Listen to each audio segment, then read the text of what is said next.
Better Call Saul tells the trials and tribulations of criminal lawyer Jimmy McGill in the years leading up to his fateful run-in with Walter White and Jesse Pinkman.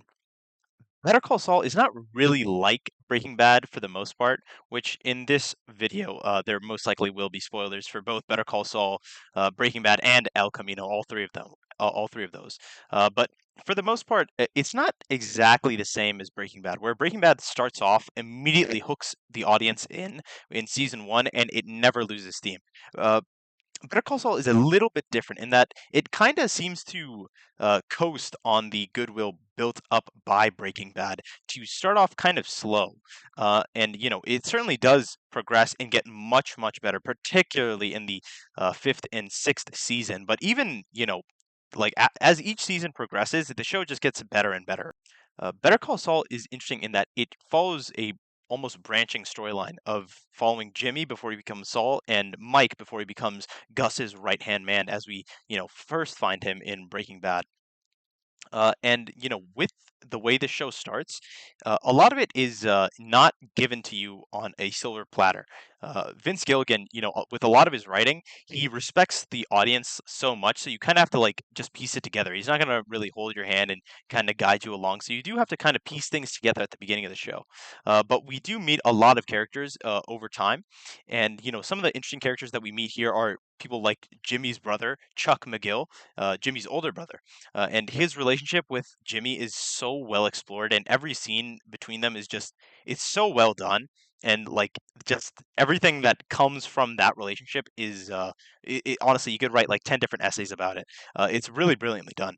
And then we're also introduced to Kim Wexler, who she's well acted, lawyered, she's complicated, she's got layers and everything.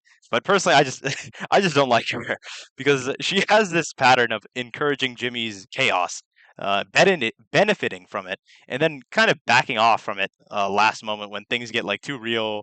And it's realistic, right? But I don't know. It just made it hard for me as a watcher to root for her.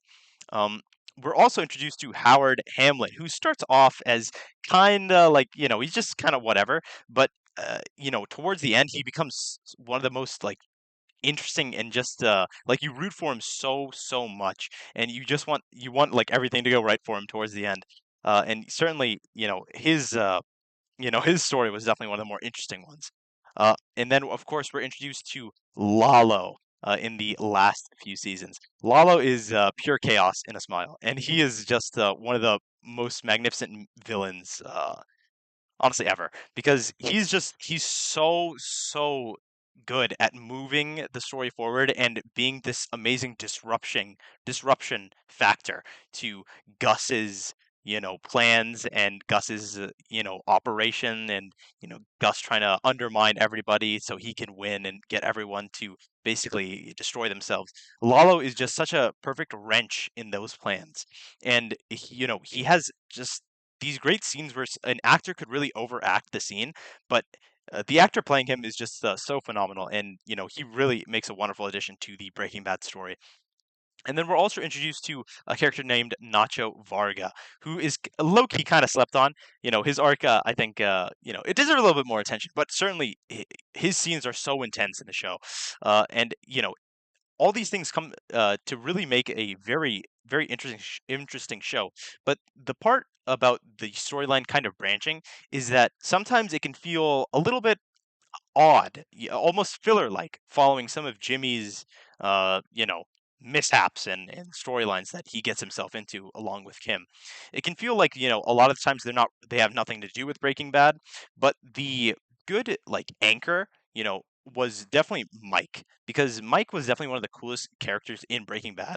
So it was really great to have like a whole 6 season show following his backstory, dilemmas, dealings, and of course he's just so cool, and he can sometimes feel like the only connecting tissue to the world shown in the majority of this show, as well as the show we see in Breaking Bad. Um, and I think his presence was definitely like such a great addition, and it's great to see the relationships of all the characters. Mike's relationship with Jimmy is it's very fun to watch, and of course Jimmy's relationship with his brother and to Kim, and how Nacho fits into all this, and then how we eventually see Gus, and you know towards the end of the show, when we're starting to bleed into more of that Breaking Bad timeline, we the reveals and the connections in the show are so exciting. Particularly one is in Breaking Bad, in when Jimmy is first introduced when they take him out to the desert, he exclaims like, "Oh, are you guys with Lalo? Did Lalo send you this, that?" This happened so long ago, and Lalo shows up in way, way deep into Better Call Saul, which, it just is a real testament to how brilliant the writing was that they could set up this brilliant villain all the way back then, and it's followed up on so well. Like that buildup was certainly earned and deserved. Because the only person who was really able to mess with Gus like that was kind of Walter in Breaking Bad. And it's so cool to see, Lalo just go up against this guy who's never phased, is always calculated and has plans for everything, and just how how cunning he can be.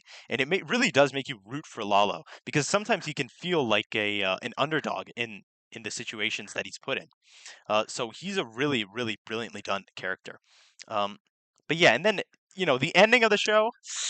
I'm not gonna lie, I don't really like it. I like it had closure and great performances. It just kind of felt a little bit anticlimactic. You know, stuff, the Cinnabons, the dudes, the mall. It was a little bit silly.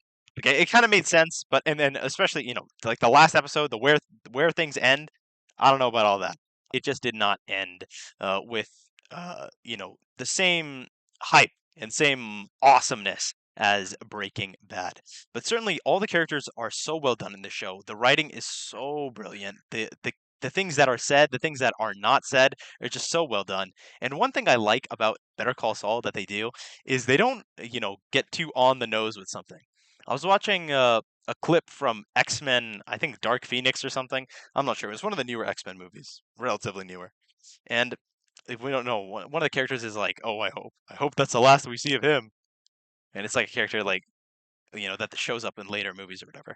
But they're like, "Oh, I hope that's the last we see of him." And I just like, man, that that was such a lame line. Thank goodness they don't do anything like that in Better Call Saul because the scenes in Better Call Saul is so dramatic and so well done, and it's a really really enthralling experience.